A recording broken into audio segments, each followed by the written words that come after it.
gloomy outlook for the US dollar. Yeah, this is from RT. The greenback fell by another 15% against. Oh, may fall by another It 15%. may fall. It may fall, Nima. Yeah, by mid 2024. So over the next year. And an investment services company says, oh, wow. Right? I think for any investment hypothesis, you can find some investment company saying something, but okay. But this one is a very popular one for investment companies, definitely, especially the ones who sell gold and silver. Right.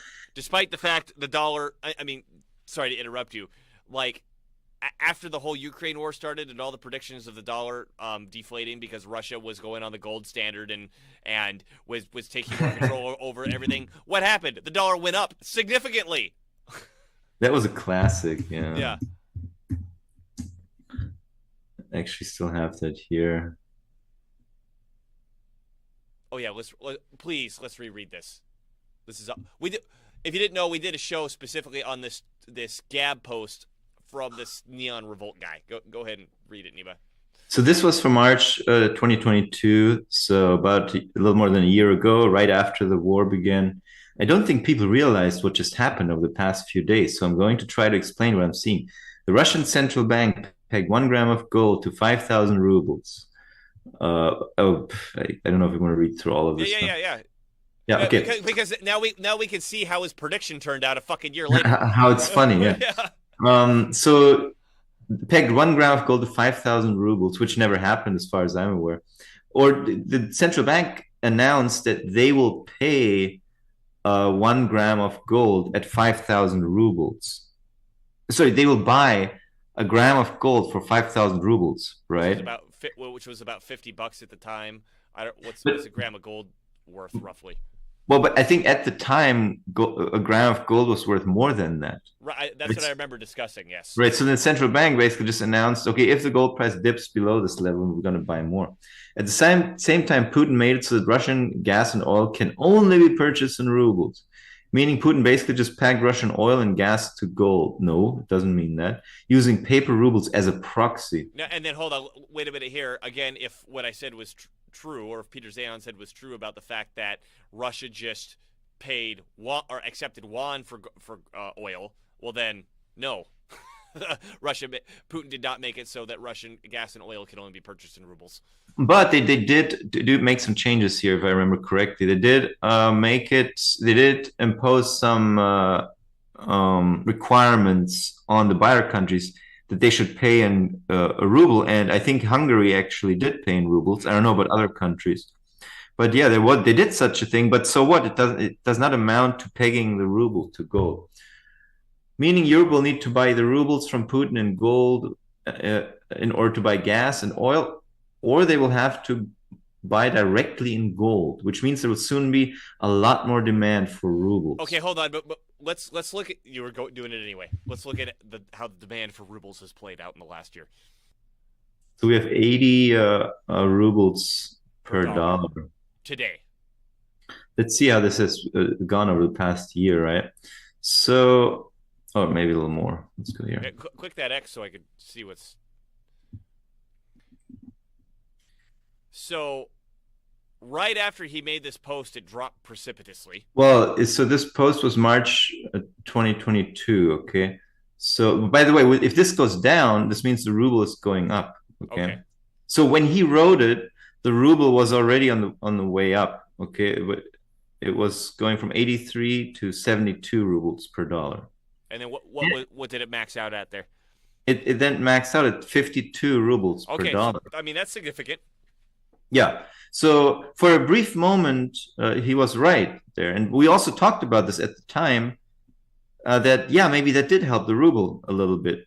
The fact that people now need to store more rubles because Russia might demand payment in rubles. Mm-hmm. Possible. I don't know. It could increase the liquidity preference for rubles and for people to hold rubles in their bank accounts for no other reason than being prepared to pay for oil, right? It's possible.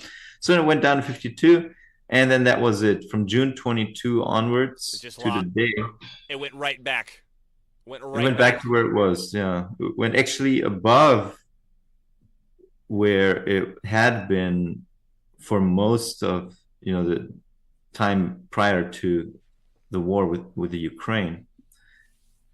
And even if we go longer term, it's actually almost at an all-time high going back. You mean all-time low in terms of it's All-time low, yeah, value, yeah.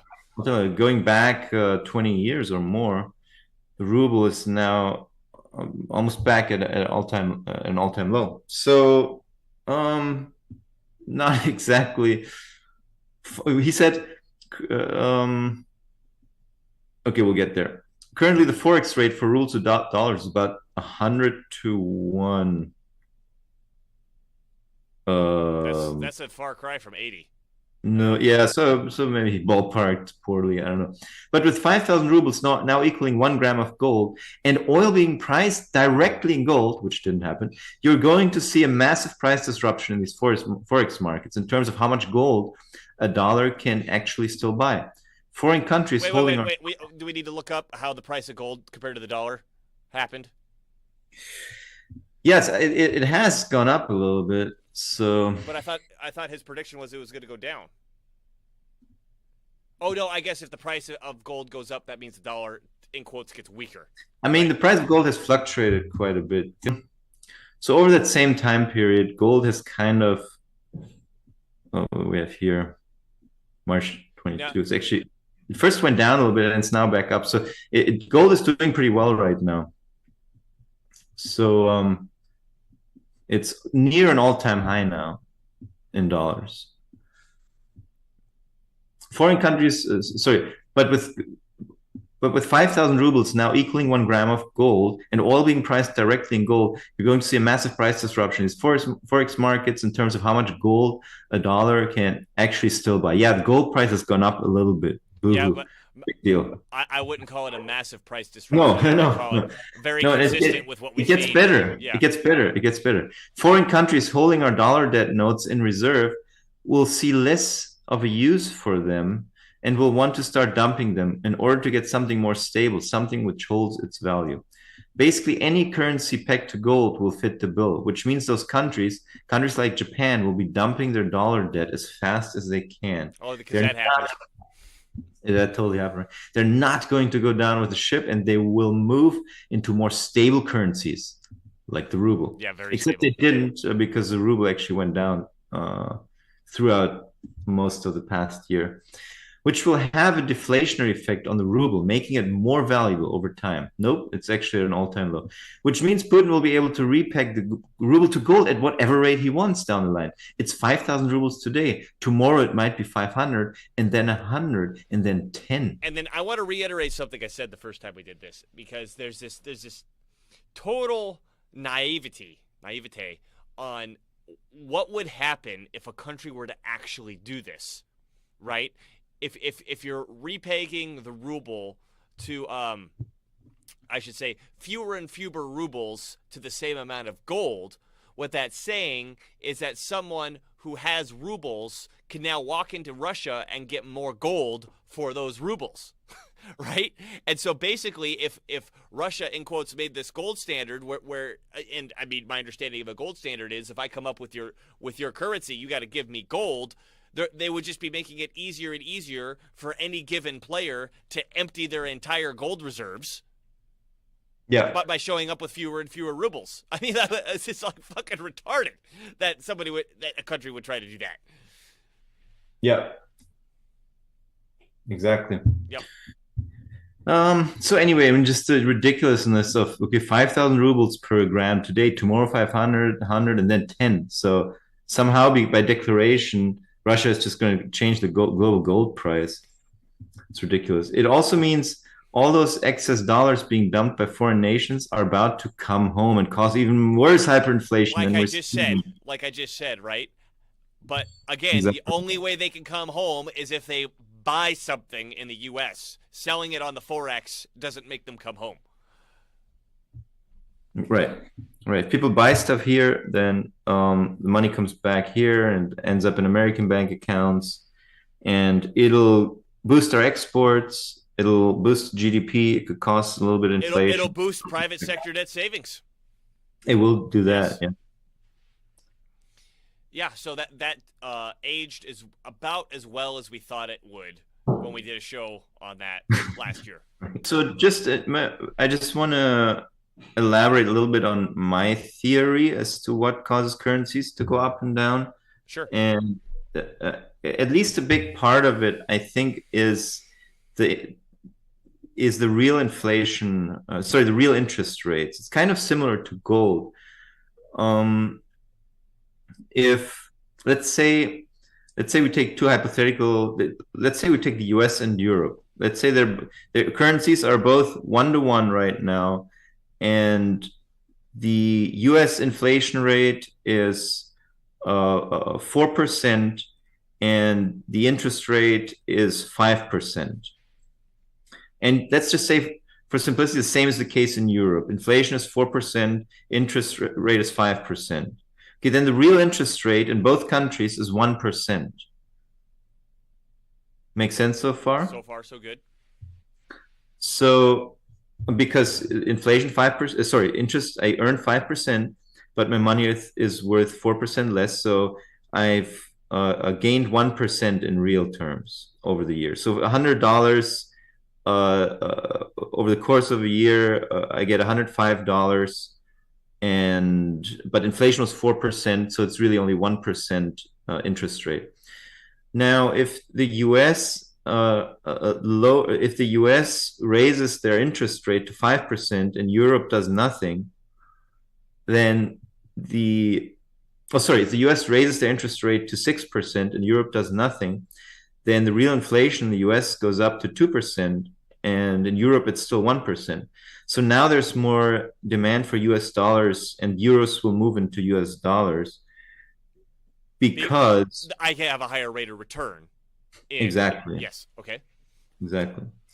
Or what could happen is, let's say the uh, the interest rate in the US goes up from the inflation in the US goes down from 4% to 3%.